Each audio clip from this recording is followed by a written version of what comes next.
Howdy, it's Alexander here at AZFirearms Auctions, taking a look at a few of the ammo lots that we have coming up in our August 23rd auction. It's going to be an ammo and firearm accessory only auction, so there's not going to be any firearms, strictly ammo, and we have tons of it. So, starting numerically here, we have lot number 204, which is 100 rounds of 50 AE for your Desert Eagle brand Deagle. Pretty cool stuff, very fast, heavy stuff, certainly a wrist breaker. Speaking of wrist breakers, we have 100 rounds of 4.54 Casull. Now, a lot of handgun hunters out there, this is still a lifetime supply for them, because really, I'd like to shake the hands of somebody that has shot 100 rounds of 4.54 Casull. I'd probably break their wrist. A lot of you handgun hunters out there have been having a little bit of trouble sourcing this bigger stuff, so it's pretty cool to see.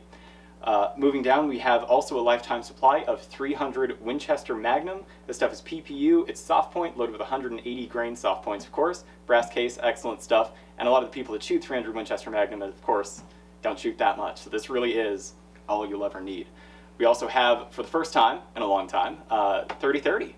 This isn't the only lot of 3030 that we have, but it's Fiocchi, it's soft tip, very quality stuff, and I know that a lot of people have been having trouble finding that as well. Now, when we're talking about scarce cartridges, nothing really takes the cake on this table as much as 8mm Nambu. We have 50 rounds, it's precision cartridge stuff, very high quality. If you want to feed your Nambu, take some of your antiques to the range, perfect opportunity. Now, this is coming up on August 23rd. We're also always buying and consigning firearms, ammo, and firearm accessories. You can check us out at pogauctions.com, and I hope to see you there.